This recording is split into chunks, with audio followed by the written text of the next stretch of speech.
Hey, Truth Seekers, welcome back. Zach here. Today is November 25th, 2015.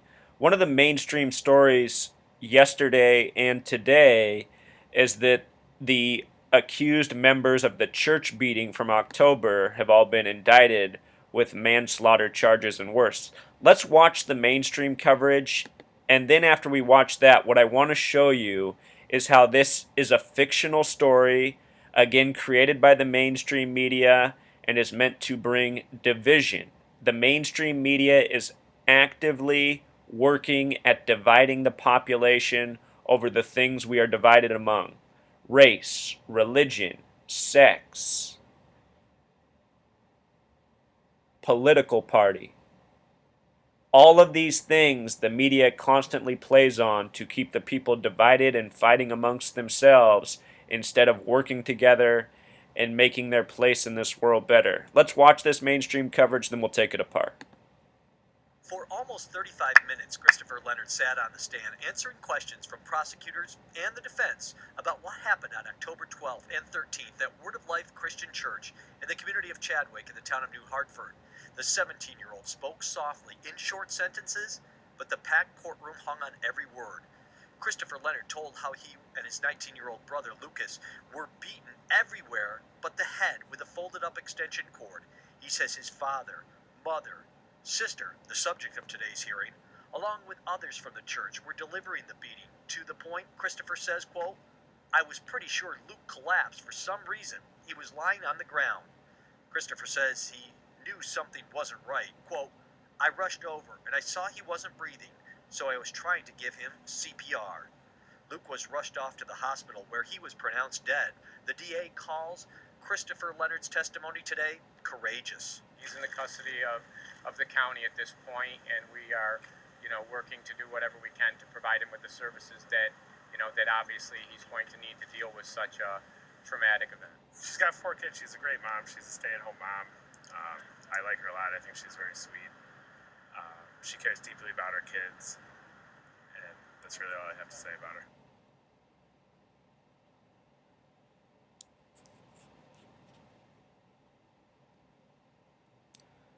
So there's the story, Truth Seeker. Notice that the story is a minute 33. That is the same as 93 seconds. This number 93 is often coded into media lies. The word propaganda itself has a gematria of 93. The reason I know this story is a hoax is because I've been paying attention to it since the beginning, and after yesterday's ruling, I knew for sure it was another story contrived by the numbers. Check this out, Truth Seeker. The boy who was beaten to death is named Lucas Leonard, having a gematria of 44. This is curious on the surface because the word kill has a gematria of 44. If you do his name with the S exception, it sums to 53, just like the word religion itself. Of course, religion's at stake here because this has to do with a church beating. The other thing that stood out right away is the name of the church, Word of Life. In simple English gematria, this sums to 113. In Jewish gematria, it sums to 1130. Very similar numbers. That 113 coding is very special in mainstream reporting. The word mainstream has a gematria of 113. Here, I'll just type it in here so you can see. Mainstream equals 113. Dishonest equals 113. Green screen, something the media uses to deceive its audience often, sums to 113. In the Talmud, in Baba Kama 113, it says a Jew can circumvent a Gentile by lying to them. And of course, the mainstream media is run by Zionist Jews. Within their religious scripture, they are given the right to lie to non-Jews. The coding of the scripture is coded into our language. Anyhow, with regards to the numbers coded on the boy and the church, check this out.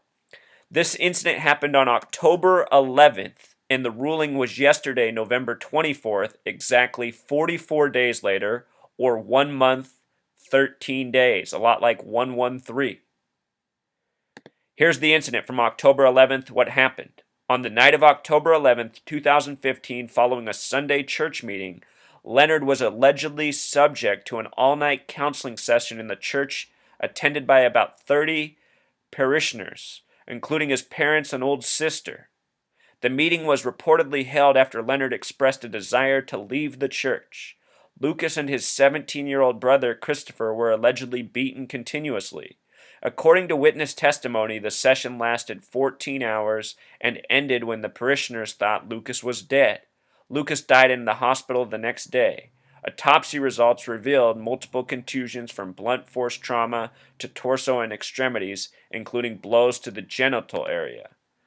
So the story is, a tragedy. A young teenager expresses that he wants to leave the church, and supposedly the members of his church beat him to death.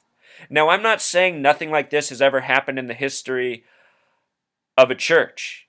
As many people who have tried to leave their church know, it can be an abusive process. You can be treated horribly by all the people you knew prior, as well as your own family. There are a lot of people in this world isolated from their own families because they decided to go against the spirituality of their family. This story, a contrived lie, plays on the many emotions and feelings of people who have gone through similar experiences but never been beaten to death. The story sounds like it's within the realm of possibility, and the reason it's put out there like this is to provoke all the people that they know it will provoke. Religion, a very divisive issue in this world, one that causes a lot of tensions and problem. In the video we saw earlier, we saw how the boy who went before the stage was wearing purple. Notice this woman's wearing purple. Something special about that color, Truth Seeker.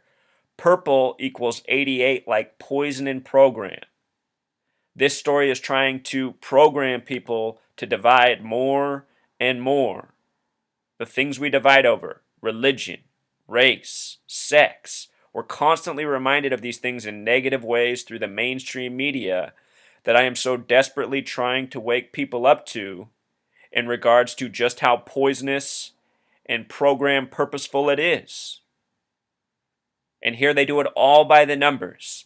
See, Truth Seeker, I was aware of all this. I didn't make a video. To me, that wasn't worth it. But here I watched the story play out. I watched the verdict 44 days later, or a month and 13 days, and I say, boom, here is more proof for what I am trying to wake people up to, that the media is out to divide us all. And I am doing this work to unite us. From the beginning, I have said my message is about uniting everybody. I'm not trying to be exclusive. I'm trying to see how we're all one and the same. We're all people. We fight over needless things. And what's sad is for doing this message, certain people have targeted me on YouTube. If you type in my name on YouTube, the videos that come up about me aren't the videos I've made. They're videos that have been made about me. Videos attacking me, making false assertions, saying I'm a person I'm not, saying I'm Judas Iscariot, saying I'm a Satanist. None of this is true, and it's unfortunate that people who call themselves Christians are doing this because, Christians should embody the message of Jesus, which is a message of acceptance and tolerance and working with each other, which is the same message I promote. And the people who attack me because I have said I am not Christian. And I've said it in a very polite and respectful way. This video was just made about me yesterday on a recent video I did about how religion is used against us to divide needlessly. Then somebody who calls themselves a Christian takes that video and says something completely opposite what the message of my video is about. So for you Christians who are being deceived by these channels without investigating what I'm really saying, you need to wake up to the tactics that are used against you in this world by the deceivers. This person who made this video saying I'm a Satanist took a 3-second clip from the very end of the video and said that it was proof I'm a Satanist when my entire video in the minutes prior was speaking out against Satanism. So, all sorts of ways people use religion to divide us, the mainstream media and the shills on YouTube. We got to be aware of these tactics. Until next time, Truth Seeker.